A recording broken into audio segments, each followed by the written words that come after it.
तो नमस्कार दोस्तों, आप सबका बहुत बहुत स्वागत है आपके अपने चैनल नॉलेज पॉइंट पीसीएम पर। और इस वीडियो में हम लोग 2025 का यूपी बोर्ड का हिंदी का क्लास 10th वाला मॉडल पेपर हम लोग सॉल्व करेंगे। एक मॉडल पेपर आपको इसी चैनल पर मिल चुका है और हम लोग दूसरा मॉडल पेपर सॉल्व करते हैं। तो चलिए देखते हैं हम लोग। देखिए, सबसे पहले आप लोग जानते ही हैं कि हिंदी के पेपर में, हर पेपर में शुरुआत का 20 क्वेश्चन विकल्प आता है, बहुविकल्पीय प्रश्न आता है। तो चलिए, हिंदी का सेट 2 है, 2024 में था और 801 HB उस पेपर का कोड था। तो चलिए इस पेपर को हम लोग सॉल्व करते हैं। तो सबसे पहला क्वेश्चन है कि शुक्ल युगीन लेखक हैं। तो बताइए इसमें से कौन से लेखक शुक्ल युगीन है, और चार ऑप्शन आपके सामने है। तो आप सब जानते होंगे कि माखनलाल चतुर्वेदी जी इसमें शुक्ल युगीन लेखक हैं। फिर इसके बाद दूसरा क्वेश्चन है गुनाहों का देवता की रचना विधा है। अब ये गुनाहों का देवता कौन सी रचना विधा है, तो ये उपन्यास, ये सब जानते हैं भाई। तो गुनाहों का देवता एक उपन्यास है। किशोरी लाल गोस्वामी की रचना क्या है, तो इंदुमती, जो हिंदी की प्रथम कहानी भी माना जाता है यूपी बोर्ड के हिसाब से। और इसके बाद में चौथा है ध्रुव स्वामिनी के लेखक कौन है, तो ध्रुव स्वामिनी के लेखक जयशंकर प्रसाद जी हैं। चार का हमारा ये विकल्प सही है। और इसके बाद में संस्कृति और सभ्यता निबंध के निबंधकार कौन है, तो संस्कृति और सभ्यता के निबंधकार हमारे रामचंद्र शुक्ल जी हैं। ठीक है, और यही आपका पहला चैप्टर भी लिखे हैं, जो यूपी बोर्ड का पहला चैप्टर है।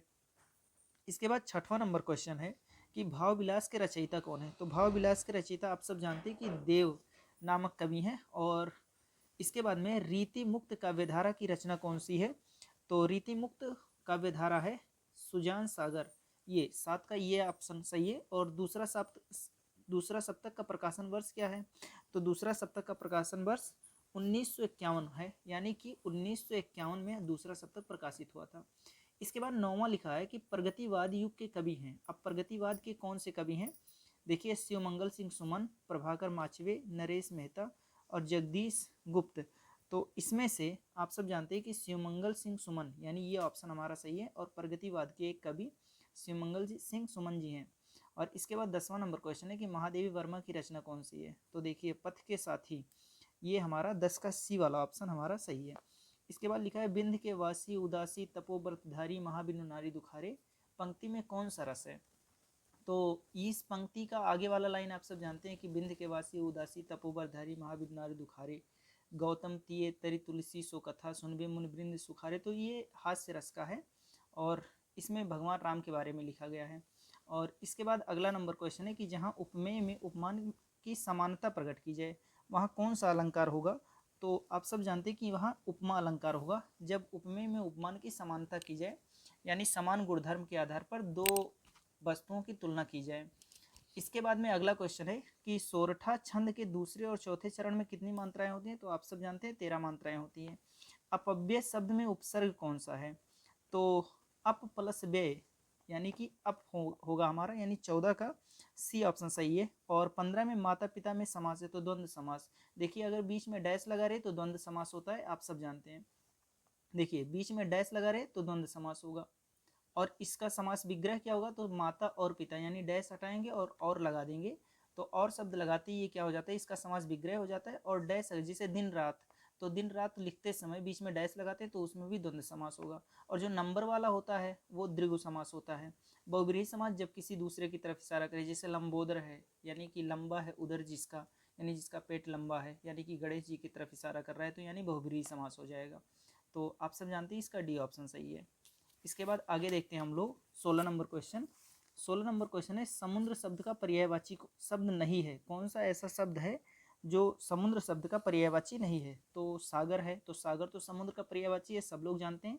पारावार भी समुद्र का पर्यायवाची है और जलधि भी समुद्र का पर्यायवाची है, तो महीपति, ये हमारा सी ऑप्शन सही है। इसके बाद में लिखा है सौ का तत्सम शब्द, तो सौ का तत्सम शब्द क्या है, यानी तत्सम का मतलब होता है संस्कृत निष्ठ शब्द। यानी सौ को पुराने ज़माने में, यानी संस्कृत में क्या कहते हैं, तो इसको शत कहते हैं, शत। तो 17 का ये ऑप्शन सही है। जैसे शताब्दी माने 100 वर्षों का समूह, तो इस वजह से शत हो जाएगा। लिखा है तेसाम, तेसाम की विभक्ति और वचन है, तो ये षष्ठी विभक्ति है और बहुवचन इसमें लिखा है। और इसके बाद में अगला क्वेश्चन है कि तुमसे सोया नहीं जा सकता, वाक्य में वाच्य है, तो तुमसे सोया नहीं जा सकता, इसमें कौन सा वाच्य होगा, तो आप सब जानते हैं इसमें कर्म वाच्य है, क्योंकि इसमें किस पर जोर दिया गया है, तो जो कार्य है उस पर जोर दिया गया है। और अगर करने वाले पर जोर दिया जाता तो कहा जाता कि इसमें कर्तावाच्य है। अगला क्वेश्चन है कि विकारी शब्द नहीं है, तो कौन सा इसमें शब्द ऐसा है जो विकारी शब्द नहीं है। विकारी शब्द उसे कहते हैं जिसको हम बिना कहीं पर इस्तेमाल किए, मतलब बिना उसमें बदलाव किए कहीं भी प्रयोग कर सकें। तो विकारी शब्द कौन सा नहीं है, तो प्रतिदिन जो है ये विकारी शब्द है और विकारी शब्द नहीं है।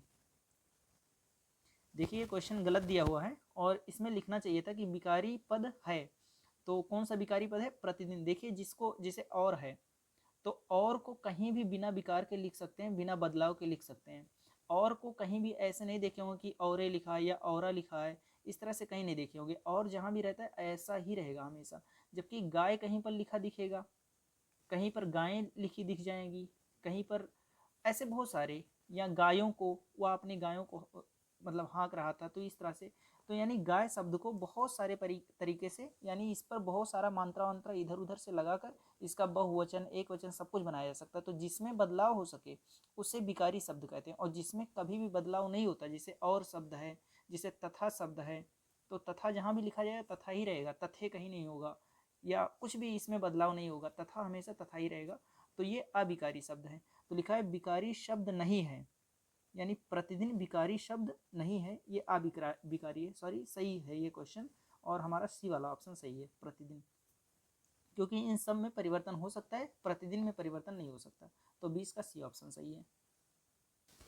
इसके बाद अगला क्वेश्चन हम लोग देखते हैं। 21 नंबर क्वेश्चन है कि निम्नलिखित में से किसी एक गद्यांश पर आधारित सभी प्रश्न के उत्तर दीजिए। देखिए आपके सामने गद्यांश से संबंधित दो क्वेश्चन दिया है, एक का और एक खा। ये क्या है कि आपके गद्य खंड का कोई भी एक अंश दे दिया गया है, और इसको पढ़कर, यानी यहाँ से लेकर यहाँ तक का ये इतना क्वेश्चन पढ़कर आपको इसी में से खोजकर इन तीनों क्वेश्चन के आंसर देने हैं। और आप का कीजिए तो खा को छोड़ दीजिए, और अगर खा कीजिए तो का क्वेश्चन को छोड़ दीजिए। यानी कि का और खा में से किसी एक को ही करना है। देखिए 21 के अंदर ये का और खा दोनों आते हैं, केवल का या खा में से किसी एक को करना है। यहाँ पर लिखा भी है कि किसी एक गद्यांश पर आधारित क्वेश्चन कीजिए। तो चलिए पहला वाला हम लोग देखते हैं। लिखा है यह एक नैतिक और आध्यात्मिक स्रोत है जो अनंत काल से प्रत्यक्ष या अप्रत्यक्ष रूप से, इस तरह से सारा का सारा लिखा है। तो आप सब इसे पढ़कर समझ सकते हैं कि ये राजेंद्र प्रसाद जी ने जो भारतीय संस्कृति नाम का चैप्टर लिखा है उसमें से ये खंड दिया गया है। तो चलिए इसको हम लोग पढ़ते हैं। पहला क्वेश्चन क्या है, इसको पढ़कर आपको 3 क्वेश्चन के आंसर देने हैं। तो पहला क्वेश्चन क्या है कि उपयुक्त गद्यांश का संदर्भ लिखिए। तो उपयुक्त गद्यांश का संदर्भ लिखना है तो कैसे लिखेंगे, मैं आपको लिखकर दिखाता हूँ। देखिए आप लोग यहाँ पर देखिए, कॉपी में कभी भी पहले लाइन में मत लिखिए, यहाँ पर लिखते हैं प्रश्नोत्तर नंबर। प्रश्नोत्तर नंबर मतलब होता है प्रश्न का उत्तर नंबर, यानी आपको प्रश्न नहीं लिखना है, केवल उत्तर लिखना है। तो प्रश्नोत्तर नंबर, और ये 21 नंबर क्वेश्चन है, तो 21 का और 21 का वाला करना है हमें। तो चलिए देखते हैं। सबसे पहला क्वेश्चन क्या है, नंबर 1 क्या है। नंबर 1 हमें करना है संदर्भ। तो नंबर 1 पर ऐसे हेडिंग डाल दीजिए संदर्भ। संदर्भ हेडिंग डालेंगे हम लोग। देखिए, और जहाँ भी प्रश्नोत्तर नंबर डालें इसके ऊपर का एक लाइन पूरा ब्लैंक होना चाहिए, और इसके नीचे का एक लाइन पूरा का पूरा ब्लैंक होना चाहिए, और फिर संदर्भ हेडिंग डालिए। तो क्या होगा, इससे स्पष्ट रूप से दिखेगा, हर क्वेश्चन अलग अलग दिखेगा। तो चलिए संदर्भ लिखते हैं। देखिए मैंने संदर्भ लिख दिया है। आप सब जानते हैं कि ये वाला जो आपका का वाला दिया है ये भारतीय संस्कृति नाम के चैप्टर का है, और इसके लेखक कौन है, तो डॉक्टर राजेंद्र प्रसाद जी हैं। तो संदर्भ का मतलब भी होता है, देखिए पहला क्वेश्चन क्या पूछे, उपयुक्त गद्यांश का संदर्भ लिखिए। और संदर्भ का मतलब होता है कि लेखक का नाम लिखिए और किस चैप्टर से लिया है इसको लिखिए। तो देखिए मैंने लिख दिया है कि प्रस्तुत गद्यांश यानी लिखा हुआ गद्यांश हमारी पाठ्य पुस्तक हिंदी के, और देखिए हाईलाइट जरूर कीजिए, जो भी मैं रेड पेन से लिख रहा हूँ आप सबको एग्जाम में ब्लैक पेन से करना है, और जो नीला है वो नीला ही रहेगा, रेड एग्जाम में इस्तेमाल नहीं करना है। तो हिंदी के भारतीय संस्कृति नामक पाठ से लिया गया है, इसके लेखक डॉक्टर राजेंद्र प्रसाद जी हैं। तो जहाँ जहाँ मैंने रेड पेन का इस्तेमाल किया वहाँ आप लोग ब्लैक कर लीजिए, और बाकी सेम टू सेम इसी तरह से लिखेंगे, और जहाँ पर हेडिंग डालेंगे उस लाइन को छोड़ देना है और उसके आगे से लिखना शुरू करना है। तो इस तरह से आप लोग संदर्भ लिखेंगे। देखिए दूसरे नंबर क्वेश्चन है आपके सामने, लिखा है मानव मात्र के लिए वर्तमान में क्या आवश्यक हो गया है। तो मानव मात्र के लिए वर्तमान में क्या आवश्यक हो गया, अगर इसको ध्यान से पढ़ेंगे तो आपको यहाँ पर दिखाई देगा कि लिखा है कि हंसते रोते भी देखा है और जिसने अमरत्व की याद दिलाकर हमारी सूखी हड्डियों में नई मज्जा डालकर हमारे मृत प्राय शरीर में नए प्राण फूके। यानी कि हमें अमरत्व की याद दिलाकर, यानी कि हमें जरूरत है अहिंसा, यानी कि अहिंसा का अमर तत्व हमें चाहिए। यहाँ पर अमरत्व की जगह पर अमर तत्व कर दीजिए और इसके बाद लिख दीजिए कि मानव मात्र के वर्तमान में क्या आवश्यक हो गया। तो मानव मात्र के लिए वर्तमान में अहिंसा नामक अमर तत्व की आवश्यकता है, क्योंकि इसके अभाव में सारे जीव, सारी आध्यात्मिकता खत्म होती जा रही है। तो इस तरह से इसका आंसर हो जाएगा। मैं आपको लिख कर दिखाता हूँ। तो देखिए मैंने यहाँ पर लिख दिया इसका आंसर। लिखा है कि मानव मात्र के जीवन के लिए सत्य और अहिंसा, इसको हाईलाइट कर दीजिए आप लोग, नामक अमर तत्व की आवश्यकता है, क्योंकि मनुष्यों में हिंसात्मक प्रवृत्ति लगातार बढ़ती जा रही है। तो इसका आंसर हो जाएगा। तो देखिए दूसरा नंबर क्वेश्चन क्या था, मानव मात्र के लिए वर्तमान में क्या आवश्यक हो गया। तो दूसरा नंबर ऐसे बगल में डालिए, क्योंकि क्वेश्चन नंबर 21 का दूसरा ही है। तो यहाँ पर इस तरह से आंसर लिख देंगे और फिर हम लोग तीसरा आंसर डालेंगे यहाँ पर। और जब भी देखिए एक क्वेश्चन को लिख कर कंप्लीट कीजिए, फिर बीच में एक लाइन एकदम से ब्लैंक जरूर छोड़िए और इसके बाद ही अगला क्वेश्चन कीजिए। तो इस तरह से करना है। और फिर एक लाइन फिर से हम लोग ब्लैंक छोड़ेंगे, ये वाला पूरा, और फिर से तीसरा नंबर यहाँ पर डालेंगे और फिर तीसरे का आंसर यहाँ से लिखना है। तो देखिए तीसरा क्वेश्चन क्या है कि गद्यांश के रेखांकित अंश की व्याख्या कीजिए। तो रेखांकित अंश की व्याख्या बहुत ही आसान होती है, बस थोड़ा बहुत बदलाव करके अपने भाषा में इसी बात को लिख दीजिए। तो देखिए क्या लिखा है, यह हमारा सौभाग्य रहा है कि हमने ऐसे ही एक मूर्त रूप को अपने बीच चलते फिरते हंसते रोते भी देखा है। तो इसमें कह रहा है लेखक, यानी कि जो राजेंद्र प्रसाद जी हैं, वो कह रहे हैं कि हमने बहुत सारे लोगों को मूर्त रूप में, यानी नैतिकता से भरे हुए लोगों को और आध्यात्मिकता से उच्च स्तर को प्राप्त कर चुके लोगों को यहाँ पर, यानी पृथ्वी पर हम लोगों ने विचरण करते हुए देखा है। जैसे महात्मा गांधी हो गया, ऐसे बहुत सारे लोग हैं। और यहाँ पर रोते, यानी कि हंसते रोते, यानी अपने जीवन की कठिन दिनों को और अच्छे दिनों को देखते भी देखा है। यानी कि जो अच्छे बुरे दिन हैं वो अच्छे लोगों के नसीब में भी होते हैं, और जो बुरे लोग होते हैं उन्हें भी हंसना रोना पड़ता है, दोनों आता है जीवन में। और इसके बाद लिखा है अमृत की याद दिलाकर हमारी सुनी हड्डियों में नई मज्जा डालकर हमारे मृत प्राण शरीर में नए प्राण फूके हैं। यानी कि जो अच्छे लोग हैं उन्होंने सत्य और अहिंसा के रास्ते पर चलकर बहुत सारे ऐसे बातें बताई हैं जिससे हमारा जो विवेक है वो उच्च स्तर को प्राप्त किया है। तो इस तरह से बदल कर थोड़े बहुत बदलाव के साथ आप कुछ भी लिख देंगे तो इसका आंसर सही हो जाएगा। चलिए खा वाला मान लीजिए आप इसको नहीं करते हैं और अगर खा वाला करते हैं तो इसका आंसर क्या होगा। तो ईर्ष्या तू ना गई मेरे मन से, इस चैप्टर से ये लिया गया है। और अगर इसके लेखक आप लोग देखेंगे तो इसके लेखक कौन है, तो इसके लेखक रामधारी सिंह दिनकर जी हैं। यानी कि ये जो है ये क्लास 10th में आपका एक चैप्टर है ईर्ष्या तू ना गई मेरे मन से, तो उस चैप्टर से लिया गया है और इसके लेखक रामधारी सिंह दिनकर जी हैं। यानी कि इसका वो कैसे लिखेंगे हम संदर्भ, तो प्रस्तुत गद्यांश हमारी पाठ्य पुस्तक हिंदी के और ईर्ष्या तू ना गई मेरे मन से पाठ से लिया गया है और इसके लेखक श्री रामधारी सिंह दिनकर जी हैं। तो इस तरह से लिख देंगे आप लोग संदर्भ। लेखक ईर्ष्या से बचने के लिए किस आदत को छोड़ने को कहता है, यानी ईर्ष्या से अगर बचना है तो कौन सी आदत आपको छोड़ना पड़ेगा। तो ईर्ष्या से अगर बचना है तो हमें अनुशासन में रहना है और फालतू बातें सोचने से बचना है। तो इन सब चीज़ों को छोड़ देना है, यानी कि फालतू बातों को सोचने की आदत को छोड़ना है। तो लेखक ईर्ष्या से बचने के लिए किस आदत को छोड़ने के, तो ज़्यादा सोचने की आदत को छोड़ने के लिए कह रहा है। लिखा है गद्यांश में रेखांकित अंश की व्याख्या कीजिए।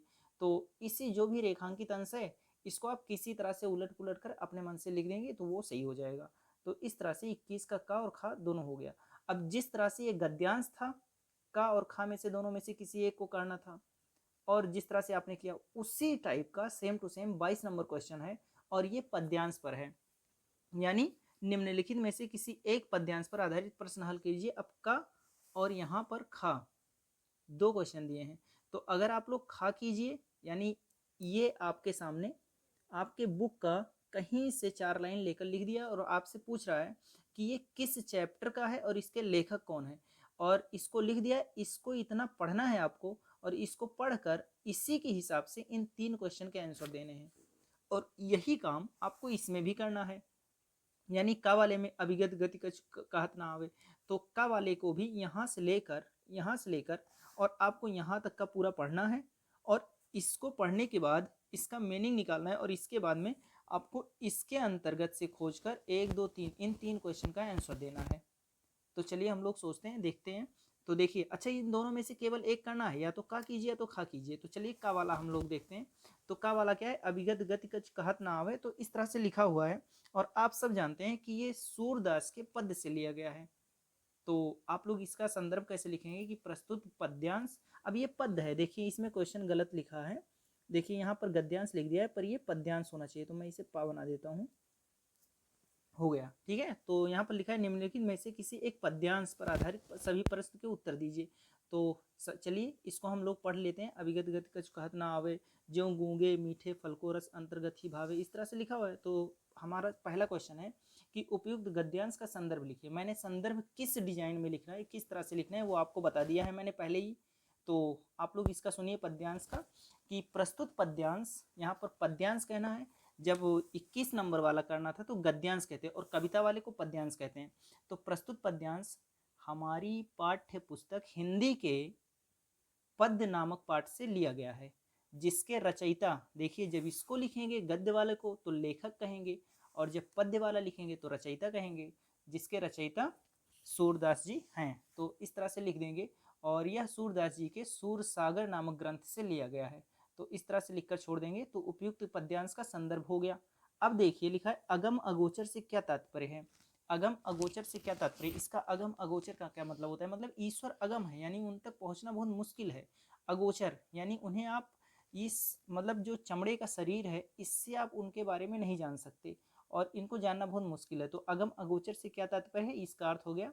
और लिखा है पद्यांश में रेखांकित अंश की व्याख्या कीजिए। तो देखिए पद्यांश में रेखांकित अंश क्या है, तीसरे का आंसर मैं बता रहा हूँ अब आप सबको, ध्यान से सुनिए आप लोग। लिखा है कि अभिगत गति कहत ना आवे, जिस प्रकार से एक गूंगा मीठे फल को खाता है और उससे पूछा जाए कि कैसा लग रहा है ये, तो वो अनुभव तो करता है उसके आनंद को, पर वो उसे व्यक्त नहीं कर सकता, उसे बता नहीं सकता। इसी तरह से जो व्यक्ति भक्ति का रस चख लेता है, वो भक्ति के रस को अनुभव तो करता है, सोच सकता है, समझ सकता है, पर वो किसी को बता नहीं सकता कि उसमें कितना आनंद है, कितना सुख है। तो इसी तरह से लिखा है कि अभिगत गति कछु कहत ना आवे, यानी मुंह में से कुछ कहा ही नहीं जा रहा है। ज्यों गूंगे मीठे फल को रस अंतर्गत ही भावे, जैसे गूंगा मीठे फल के रस को अंतर अंदर ही उसे अनुभव करता है, पर व्यक्त नहीं कर सकता। इसी तरह से एक भक्त जब भगवान की भक्ति का सुख लेता है तो वो किसी से बता नहीं सकता, क्योंकि बताने के लिए शब्द ही नहीं होते उसके पास। तो इस तरह से हो गया। और इसके बाद खा वाला देखते हैं हम लोग। अगर आप इसको ना कीजिए तो खा वाला कीजिए। वो खा वाला क्या है, तो चल अंचल इस तरह से लिखा हुआ है, और ये वर्षा सुंदरी से लिया गया। वर्षा सुंदरी के प्रति इस नाम से एक चैप्टर होगा। तो अगर इसका पद्यांश का संदर्भ लिखना है तो आप कैसे लिखेंगे कि प्रस्तुत पद्यांश, ये खा वाले के लिए बता रहे हैं, क्या लिखना है कि प्रस्तुत पद्यांश हमारी पाठ्य पुस्तक हिंदी के वर्षा सुंदरी के प्रति नामक पाठ से लिया गया है, और इसकी लेखिका महादेवी वर्मा जी हैं।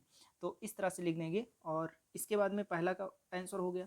अब दूसरे का आंसर आपको पढ़ना है कि रेखांकित पद्यांश की व्याख्या कीजिए। तो रेखांकित पद्यांश इसमें किया ही नहीं, भूल गया बेचारा। तो लिखा है चल अंचल में झरझर झरते, पथ में जुगनू के स्वर्ण फूल, दीपक से देता बार बार तेरा उज्जवल चितवन विलास, रूपस तेरा घनकेश पास। तो इस तरह से ये बादलों के बारे में लिखा है कि चल अंचल में झरझर झरते, यानी जिस तरह से बादल बरसते हैं उस बारे में लिखा है। पथ में जुगनू के स्वर्ण फूल, यानी जो बिजली चमकती है उसके बारे में लिखा है। और लिखा है दीपक से देता बार बार, यानी जिस तरह से दीपक बार बार जलता है उस तरह से। तेरा उज्जवल चितवन विलास, रूपस तेरा घनकेश पास। तो इस तरह से लिखा है, आप लोग व्याख्या कर देंगे इसका। और तीसरा क्वेश्चन देखते हैं, उपयुक्त पद्यांश में प्रयुक्त रस और अलंकार का नाम बताइए। तो बताइए इसमें कौन सा रस है। इसके बाद तीसरा नंबर क्वेश्चन अगर देखें कि उपयुक्त पद्यांश में प्रयुक्त रस और अलंकार का नाम लिखिए। तो इसमें रस आप लोग देखेंगे तो श्रृंगार रस इसमें है, और इसमें बादलों के श्रृंगार के बारे में लिखा है, यानी एक लड़की के बारे में इसमें महादेवी वर्मा लिख रही हैं। और वो लड़की कैसे लग रही है, जिसे आसमान में बादल होते हैं उस तरीके से तुलना करवा के लिख रही है। तो यानी यहाँ श्रृंगार रस है। और इसके बाद में अगर अलंकार देखा जाए तो इसमें अलंकार होगा रूपक अलंकार, क्योंकि यहाँ डैश लगा है। देखिए आपको के पास कभी भी ऐसे डैश डैश लगा रहे ना, दो शब्दों के बीच में डैश लगा रहे, तो उसमें रूपक अलंकार होगा, जरूर होगा। जैसे यहाँ पर देखिए 3 जगह पर इस तरह से लिखा है, जैसे चरण कमल बंदो हरिराई, तो चरण कमल ऐसे लिखते हैं ना, चरण कमल, तो चरण कमल कभी भी लिखते हैं तो देखिए इसके बीच में डैश जरूर लगाते हैं। तो देखिए अगर डैश लगा है ना, कुछ भी कोई भी लाइन कविता का लिखा है और डैश बीच में आ जाए तो समझ जाइए कि वहाँ पर, जिसे केस पास में देखिए यहाँ पर लिखा है, धन केस पास में दो दो जगह लिखा है डैश, तो डैश अगर आप लोग देखिए तो समझ जाइए कि यहाँ रूपक अलंकार होगा। तो ये शॉर्टकट ट्रिक भी है। तो इस तरह से तीसरे का आंसर भी हो गया। अब हम लोग 23 नंबर क्वेश्चन देखते हैं। और 23 नंबर क्वेश्चन में क्या करना है, तो 23 नंबर क्वेश्चन है कि दिए गए संस्कृत गद्यांश में से किसी एक का संदर्भ सहित हिंदी में अनुवाद कीजिए। तो संदर्भ में आप सब जानते हैं कि संस्कृत वाले में केवल चैप्टर का नाम लिखना है बस, और लेखक का नाम नहीं होता इसमें संस्कृत वाले में। तो चलिए देखते हैं। सबसे पहला 23 का क्या है, विश्वस्य स्रष्टा ईश्वरः एक यु इति भारतीय संस्कृति मूलम। तो इस तरह से दिया गया है, तो आप सब समझ सकते हैं कि ये भारतीय संस्कृति नाम के पाठ का है। तो इसका अगर संदर्भ लिखेंगे तो संदर्भ कैसे लिखेंगे कि प्रस्तुत गद्यांश हमारी पाठ्य पुस्तक हिंदी के संस्कृत खंड के भारतीय संस्कृति नामक पाठ से लिया गया है। तो इस तरह से केवल लिख देंगे। मैं आपको लिख कर दिखाता हूँ। देखिए यहाँ पर भारतीय संस्कृति का आपके पास संदर्भ मिल जाएगा कि प्रस्तुत गद्यांश हमारी पाठ्य पुस्तक हिंदी के संस्कृत खंड के भारतीय संस्कृति नामक पाठ से लिया गया। देखिए जो भी मोटे में किया है इसको ब्लैक से कर देना है, और जो पतले में लिखा है इसको नीला रंग से कर देना है। तो इस तरह से संदर्भ लिख लेंगे। और व्याख्या इसके बाद देखते हैं। तो व्याख्या यहाँ पर आपके सामने लिखा है, देखिए आप लोग इसमें शॉर्ट भी ले सकते हैं। लिखा है कि विश्व को रचने वाला ईश्वर एक ही है, यानी विश्व से ईश्वर एक यु, यानी इसका मतलब क्या हो जाएगा, विश्व को रचने वाला ईश्वर एक ही है। यह भारतीय संस्कृति का मूल है। लिखा है इति भारतीय संस्कृति मूलम, तो यह भारतीय संस्कृति का मूल है। लिखा है अनेक मतों को मानने वाले अनेक नामों से एक ही ईश्वर का भजन करते हैं। अग्नि, इंद्र, कृष्ण, करीम, राम, रहीम, जिन, बुद्ध, ख्रिस्त, अल्लाह इत्यादि नाम एक ही परमात्मा के हैं। तो इस तरह से आप लोग इसका अर्थ निकाल सकते हैं। और उसी ईश्वर को लोग गुरु भी मानते हैं। अतः सब मतों के प्रति सम्मान भाव और सम्मान हमारी संस्कृति का संदेश है। तो इस तरह से आप लोग देख सकते हैं। और इसका अर्थ यहाँ पर लिखा है, आप लोग स्क्रीनशॉट लेकर पढ़ सकते हैं इसको। फिर इसके बाद में अगला क्वेश्चन हम लोग देख लेते हैं। अगला क्वेश्चन अथवा करके लिखा है कि एकदा बहवा जना धूम्रयानम आरुह्य नगरम प्रतिगच्छिता इसमें। तो इस तरह से लिखा है, तो आप सब समझ सकते हैं कि ये है प्रबुद्धो ग्रामीण नाम के चैप्टर का। तो इसका संदर्भ किस तरह से लिखना है कि प्रस्तुत गद्यांश हमारी पाठ्य पुस्तक हिंदी के प्रबुद्धो ग्रामीण नामक पाठ से लिया गया है। और लेखक इसमें लिखना नहीं है, बस इतना ही छोड़ देना है कि प्रस्तुत गद्यांश हमारी पाठ्य पुस्तक हिंदी के संस्कृत खंड के प्रबुद्धो ग्रामीण नामक पाठ से लिया गया है। और अगर इसका अर्थ हम लोग देखें तो इसका अर्थ क्या होगा, तो सबसे पहले लिखा है कि एकदा बहवा जना, माने एक बार एक आदमी, धूम्रयानम आरुह्य, धूम्रयानम माने होता है रेलगाड़ी पर चढ़कर, नगरम प्रतिगच्छता इसम, यानी नगर को जा रहा था। तेसु केचिन ग्रामीण केचिच नागरिका आसन, और उसी ग्रामीण के पास में एक नागरिक भी बैठा था, यानी शहर का आदमी बैठा था। मौनम स्थितम तेसु एकः नागरिका ग्रामीणान उपहासन अकथयत, फिर एक नागरिक जो था वो ग्रामीण का उपहास करते हुए बोला, ग्रामीणः अद्यापि पूर्वत अशिक्षिता अज्ञान संति, यानी जो गांव के लोग होते हैं वो आज भी अज्ञानी अशिक्षित हैं। लिखा है न तेसाम विकासा, उनका कोई विकास नहीं हुआ। न भवति न च भविन्तु शक्योन, और ना ही उनका कभी विकास होगा। तस्य तादृशा जल्पनम श्रुत्वा को अपि चतुरा ग्रामीण अब्रवीत, यह सब सुनकर एक चतुर ग्रामीण जो वहां पर बैठा था वह बोला, भद्र नागरिक, भद्र नागरिक माने हे सज्जन नागरिक, भवान यो किंचित ब्रयूत योत ही भवान शिक्षिता बहुज्ञा च अस्ति, यानी कहीं कोई जगह से कोई शिक्षित या अशिक्षित नहीं होता। तो इस तरह से इसका अर्थ लिखा हुआ है। तो आप लोग इसका अर्थ देख लीजिएगा, और मैंने भी बता दिया है। तो इस तरह से इसका अर्थ हो जाएगा। आगे देखते हैं हम लोग कि दिए गए श्लोकों में से किसी एक श्लोक का संदर्भ सहित हिंदी में अनुवाद कीजिए। तो का खा दोनों में से केवल एक करना है। तो सबसे पहला वाला देखते हैं। लिखा है कि अच्छा श्लोक का संदर्भ भी लिखना है, तो संदर्भ क्या होगा, तो सबसे पहले का संदर्भ हम लोग देख लेते हैं। इसका है जीवन सूत्राणि चैप्टर से लिया गया है। यानी लिखेंगे कि प्रस्तुत पद्यांश, अब ये पद है भाई, श्लोक है, तो प्रस्तुत श्लोक ये वाला ऊपर वाले के लिए बता रहे हैं। प्रस्तुत श्लोक हमारी पाठ्य पुस्तक हिंदी के संस्कृत खंड से जीवन सूत्राणि नामक पाठ से लिया गया है। तो इस तरह से इसका लिख देंगे हम लोग। देखिए यहाँ पर लिखा है धन्यान्मुत्तं दाक्षं धनान्मुत्तं श्रुत्वं लाभानां श्रेयम आरोग्यम सुखानाम तुष्टिरुत्पा। तो इसका अर्थ संदर्भ भी लिखा है। प्रस्तुत श्लोक हमारी पाठ्यपुस्तक हिंदी के संस्कृत खंड के जीवन सूत्राणे नाम से उद्धृत है। और प्रसंग आपको नहीं लिखना रहता क्योंकि प्रसंग पूछता नहीं है। और अनुवाद इसका भी लिखा है कि अन्नों में उत्तम निपुणता है, यानी जो भोजन है उसमें उत्तम कौन सा है, निपुणता है। धनों में श्रेष्ठ शास्त्र ज्ञान है, और लाभों में श्रेष्ठ निरोगिता है, और सुखों में श्रेष्ठ संतोष है। तो इस तरह से इसका अनुवाद भी लिखा हुआ है, तो इसका अर्थ भी यहाँ पर मिल जाएगा। तो इस तरह से आप लोग देखिए। फिर इसके बाद में अगला क्या है कि कोकिला यावन दिवसान तावन बिरसान करील बिटपेसु। तो इस तरह से लिखा है कि यहाँ पर कोयल के बारे में लिखा है। और सबसे पहले आप लोग संदर्भ इसका सुनिए। प्रस्तुत पद्यांश या प्रस्तुत श्लोक हमारी पाठ्य पुस्तक हिंदी के संस्कृत खंड के अन्योक्त विलास नामक पाठ से लिया गया है। और फिर इसका अनुवाद क्या होगा, इसमें कोयल को कह रहा है कि हे प्यारे कोयल, जब तक ये खराब दिन बीत नहीं जाते, जब तक ये विपत्ति के दिन बीत नहीं जाते, तब तक तुम करील के किसी पेड़ पर अपने दिन गुजार लो। और जैसे ही आम के फूल, जैसे आम के पौधे पर बहुत सारे भंवरों सहित फूल आएंगे, तैसे ही तुम मौज मस्ती में निकलना यहाँ से, यानी अपने घर से बाहर निकलना। ये व्यक्तियों के लिए संदेश दे रहा है कि हे सज्जन व्यक्ति, जब तक तुम्हारे ऊपर दुख का समय है तब तक तुम किसी तरह से काट लो, और तुम्हारा भी सुख का टाइम आएगा, फिर तुम अपने मनमानी या अपने मन से जो भी करना होगा करना। तो इस तरह से लिखा हुआ है, इसका अर्थ हो जाएगा। और 25 नंबर देखते हैं। अपने पठित खंड काव्य के आधार पर निम्नलिखित प्रश्नों में से किसी एक प्रश्न का उत्तर दीजिए। देखिए भाई, जो खंड काव्य होता है ये हर जिले का निर्धारित होता है, सब जिले का अलग अलग खंड काव्य होता है। जैसे आपके 25 नंबर क्वेश्चन में का,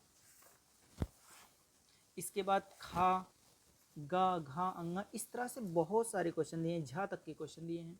पर क्या ये सारे क्वेश्चन करने हैं? तो आप लोग समझ लीजिए कि उत्तर प्रदेश के आप जिस भी जिले से हैं, उस जिले का खंड काव्य केवल आपको याद करना है। और कौन से जिले का कौन सा खंड काव्य है, तो वो आप लोगों को मैं दिखा दे रहा हूँ। देखिए यहाँ पर आपको दिया गया है। देखिए, अगर आप लोग आगरा जिले के हैं, बस्ती जिले के हैं, गाजीपुर के हैं, फतेहपुर जिले से हैं, बाराबंकी के हैं, उन्नाव के हैं, तो आपको मुक्ति दूत तैयार करना है। अगर आप लोग सिद्धार्थ नगर के हैं, देखिए ये लिखना भूल गया, तो मैं बता देता हूँ आप सबको कि अगर आप लोग सिद्धार्थ नगर के हैं, तब भी आपको मुक्ति दूत ही याद करना है, आपके ज़िले में मुक्ति दूत है। और इसके बाद में अगर आप लोग कानपुर हैं, कानपुर ज़िले से हैं, प्रतापगढ़ के, मिर्ज़ापुर के, ललितपुर, रामपुर, गोंडा, तो आपको ज्योति जवाहर याद करना है। अगर आप लोग प्रयागराज के हैं, आजमगढ़ के हैं, मथुरा से हैं, तो आपको अग्र पूजा याद करना है। तो इस तरह से यहाँ पर सारा का सारा लिखा है, आप लोग देख लीजिए। तो यहाँ पर 9 है और 9 के 9 आपके सामने लिखे हैं। तो आप लोग स्क्रीनशॉट लीजिए और अपने ज़िले में देख लीजिएगा कि आपके ज़िले में कौन सा खंड काव्य है। और देखिए, जैसे सिद्धार्थ नगर के लोग हैं, मान लीजिए एग्जाम्पल दे रहे हैं, सिद्धार्थ नगर का अगर कोई है तो वो कौन सा तैयार करेगा, तो देखिए उसे खा नहीं तैयार करना। क्यों? क्योंकि कर्ण किसी और ज़िले के लिए है, तो इसको नहीं लिखना, तुमुल नहीं लिखना, कर्मवीर, ये सब नहीं लिखना। आपको, आप भाई सिद्धार्थ नगर के, तो सिद्धार्थ नगर के लिए कौन सा निर्धारित है, मुक्ति दूत। तो आप इसमें खोजिए कि मुक्ति दूत कहाँ है, इसमें खोजिए मुक्ति दूत कहाँ है। तो आप लोग देखेंगे कि मुक्ति दूत तो सबसे ऊपर ही है, यहाँ पर है। तो यहाँ पर 2 क्वेश्चन दिए हैं, यानी कि आपको यही क्वेश्चन करने हैं, पर इसमें से भी किसी एक का ही करना है। यानी मुक्ति दूत खंड काव्य के आधार पर महात्मा गांधी का चरित्र चित्रण कीजिए। तो भाई आपको चरित्र चित्रण या तो कीजिए, तो मुक्ति दूत खंड काव्य के द्वितीय सर्ग का कथानक संक्षेप में लिखिए। तो 1 या 2, इन दोनों में से किसी एक को करना है। पहला नंबर 25 का करना है आपको, अगर आप सिद्धार्थ नगर से हैं। बाकी सबकी तरफ देखना ही है ना, इनकी तैयारी करना है, कुछ नहीं करना। और इसके बाद में इन दोनों में से किसी एक को करना है। तो आप सिद्धार्थ नगर से हैं तो इसको करेंगे, मुक्ति दूत को। और अगर किसी और जिले के हैं तो आप लोग देख लीजिएगा उसमें। इसके बाद में 25 नंबर क्वेश्चन हो गया, और इसका आंसर क्या होगा मुक्ति दूत का, तो आप महात्मा गांधी के बारे में कुछ भी लिख सकते हैं। देखिए मैं बता देता हूँ आप सबको। देखिए आप सबके सामने महात्मा गांधी का चरित्र चित्रण। देखिए डॉक्टर राजेंद्र मिश्र ने लिख रखा है इसको, मुक्ति दूत को। तो देखिए सबसे पहला हेडिंग है दिव्य पुरुष, यानी महात्मा गांधी एक दिव्य पुरुष थे। तो आपको केवल हेडिंग याद करके जाना है, हेडिंग डालिए और इसके बाद में इसको किसी भी तरह से बीच में कुछ भी बनाकर लिख देंगे, हो जाएगा। हरिजनोद्धारक, यानी हरिजनों का उद्धार करने वाले थे। हिंदू मुस्लिम एकता के समर्थक थे। तो इस तरह से आपको बनाकर इसको लिख देना है, केवल आपको हेडिंग याद करके जाना है। आर्थिक समृद्धि के पोषक, फिर इसके बाद में आपके सामने अहिंसा और करुणा की मूर्ति, भारत में मुक्ति दूत। तो इस तरह से बहुत सारा है, तो आप लोग कोई भी इसमें से करके देख लीजिएगा, कर दीजिएगा। इसके बाद हम लोग अगला नंबर क्वेश्चन देखते हैं। देखिए लिखा क्या है कि निम्नलिखित में लेखकों में से किसी एक लेखक का जीवन परिचय देते हुए उसकी एक प्रमुख रचना का उल्लेख कीजिए। तो देखिए डॉक्टर राजेंद्र प्रसाद हैं, आचार्य रामचंद्र शुक्ल हैं, भगवत शरण उपाध्याय जी हैं। देखिए आचार्य रामचंद्र शुक्ल पहला चैप्टर है, तो ये फिक्स रहता है, हर साल आता है, तो ये नहीं छोड़ सकता। तो आप लोग मोस्ट मतलब बहुत ज़्यादा कोशिश करके पहला चैप्टर जरूर तैयार कर लीजिए पूरी तरह से। और इनका क्या करना है, इनमें से किसी एक का जीवन परिचय लिखना है और इसके बाद में उनकी एक प्रमुख रचना का उल्लेख करना है। केवल एक रचना, देखिए लिखा भी एक प्रमुख रचना का उल्लेख कीजिए। तो चलिए भाई हम लोग देखते हैं कि किस तरह से जीवन परिचय लिखा जाता है। देखिए आपके सामने मैंने लिख दिया है। आप लोग क्या करेंगे, सबसे पहले आप प्रश्नोत्तर नंबर डालेंगे, जैसे यहाँ पर मान लीजिए डाल दे रहे हैं प्रश्नोत्तर नंबर, आप अच्छे से लिखना, प्रश्नोत्तर नंबर, और 26 नंबर है तो 26, और 26 का दूसरा है तो दूसरा ऐसे लिख दीजिए, और का वाला है तो का लिख दीजिए, और इस तरह से कर देंगे। और फिर लिखेंगे किस तरह से, तो देखिए आपको प्रश्नोत्तर नंबर 26 का जो का है इसका दूसरा नंबर मान लीजिए करना है आचार्य रामचंद्र शुक्ल के बारे में। तो कैसे करेंगे, सबसे पहले तो ऊपर मोटा मोटा सा लिख दिया आचार्य रामचंद्र शुक्ल, इस तरह से लिखेंगे। फिर यहाँ पर लिखेंगे जीवन परिचय, और जीवन परिचय अच्छे से, ये जो स्टार उस्टार बना देते हैं ना, ये अच्छा नंबर देता है। तो इस तरह से जीवन परिचय हेडिंग डालेंगे और फिर लिख देंगे आचार्य रामचंद्र शुक्ल जी का जन्म सन 1884। देखिए जो मुख्य पॉइंट हो उसको ब्लैक पेन से कर देना। देखिए जो मैं रेड से लिख रहा हूँ वो सारा का सारा आपको ब्लैक से करना है। और यहाँ पर एक पोस्टर बनाइए और उसमें 4-5 चीज़ें लिखिए। देखिए जन्म लिख दीजिए, एक ऐसे डिब्बा बनाइए बॉक्स अच्छा सा, और उसमें मुख्य चीज़ें, देखिए जो एग्जामिनर है उसको जो चाहिए वो क्वेश्चन पूछकर जो आपसे जानना चाहता है उसको आप किसी तरह से हाईलाइट करके उसे दिखा दीजिए, बस वो नंबर दे देगा। बीच में उसे पढ़ने से आपका पेपर कापी पढ़ने से बहुत ज़्यादा इंटरेस्टेड नहीं रहता। तो आप क्या करेंगे, यहाँ पर अच्छा सा बॉक्स बनाएंगे और उसमें 4-5 चीज़ें लिखेंगे, मुख्य चीज़ें, जैसे जन्म लिख दीजिए, और जो मैंने रेड से कर रखा है उसे ब्लैक से करना, और जो नीला से हो तो नीला से रहेगा ही, ब्लू से। तो जन्म लिखना है, जन्म स्थान लिखना है बस्ती जिले का अगोना शहर, पिता का नाम लिखना है चंद्रबली शुक्ल, मृत्यु 1941 में हुआ, रचनाएं एक रचना लिख देना है, यहाँ पर 1-2 रचना लिख देना है, और इसके बाद जीवन परिचय हेडिंग डालना है। फिर इस तरह से लिखना है, जो मुख्य पॉइंट है, जो पॉइंट आपने यहाँ पर लिख रखा है बॉक्स में, उस पॉइंट को आप ब्लैक से कर दीजिए, बाकी पूरा वैसे लिख दीजिए। फिर इस स्टाइल में अगर आप लिख रहे हैं तो एक भी नंबर आपका नहीं कटेगा, और सबसे लास्ट में रचनाएं हेडिंग डालना है और एक रचना अच्छे से लिख देना है। तो इतना करना है तो आपका ये वाला क्वेश्चन भी सॉल्व हो जाएगा, यानी कि 26 नंबर को 26 का भी हो गया। और देखिए 26 के का में से किसी एक को करना है, 3 क्वेश्चन है, तीनों में से किसी एक को करना है। और फिर 26 का खा भी इसमें करना है, ऐसा नहीं है कि का या खा में से केवल एक करना है, आपको का भी करना है और खा भी करना है। का में से 3 क्वेश्चन दिए, तीनों में से एक करना है, और खा में से देखिए 3 दिया है, 3 में से केवल एक करना है। और जीवन परिचय लिखने का स्टाइल क्या होगा तो वो मैंने आपको दिखा दिया लिखकर। चलिए देखते हैं अगला वाला। लिखा है अपनी पाठ्य पुस्तक के संस्कृत खंड के पाठ्यक्रम में कंठस्थ कोई एक श्लोक लिखिए। तो श्लोक आपको लिखने हैं, और देखिए आपको स्कूल में 3 मतलब एग्जाम में 3 श्लोक लिख कर जाने हैं, याद करके जाने हैं। क्योंकि देखिए यहाँ पर 2 श्लोक आया हुआ है 24 नंबर क्वेश्चन में। देखिए 2 श्लोक आपके पेपर में ही लिखा है, और जो श्लोक आपके पेपर में आ गया उस श्लोक को आप इस 27 नंबर क्वेश्चन के अंतर्गत नहीं लिख सकते। देखिए क्या लिखा है, अपनी पाठ्य पुस्तक के संस्कृत खंड की पाठ्यपुस्तक से कंठस्थ कोई एक श्लोक लिखिए जो इस प्रश्न पत्र में ना आया हो। अब मान लीजिए आप 2 श्लोक याद करके गए एग्जाम में 27 नंबर क्वेश्चन का आंसर लिखने के लिए, पर वही दोनों श्लोक इस 24 नंबर क्वेश्चन में अथवा करके दे दिया। अब जो श्लोक यहाँ पर आ गया उस श्लोक को आप यहाँ नहीं लिख सकते 27 नंबर में, तो इसलिए आपको 3 श्लोक याद करके जाने एग्जाम में। और 3 श्लोक अगर याद करके गए तो कोई दो जब यहाँ दे देगा तो तीसरा वाला बचेगा, तीसरा वाला आप 27 नंबर में कर सकेंगे। और मान लीजिए 2 ये याद करके गए तब तो फंस जाएंगे, फंस सकते हैं, बहुत कम चांस है फंसने का, पर फंस सकते हैं, क्योंकि जो 2 याद करके गए वही 24 नंबर में आ गया तो दिक्कत हो जाएगा। तो इसलिए आपको 3 श्लोक याद करके जाने हैं, और वो 3 श्लोक आपके सामने हैं यहाँ पर। एक आप लोग याद कर लीजिए, बंधनम मरणम वापि जेव वापि पराजय उभयत्र समो वीर वीरभाव ही वीरता। तो इस तरह से पहला वाला याद करिए, सर्वे भवन सुखिना आप सबको पहले से याद होगा। और हतो अप्राप्यासी स्वर्गम जित्तोम भोक्त से महीन, ये वाला आप लोग एक याद कर लीजिए। तो 3 श्लोक अगर आप याद करके जाएंगे तो बड़े आराम से 27 नंबर को आप अटेम्प्ट कर लेंगे।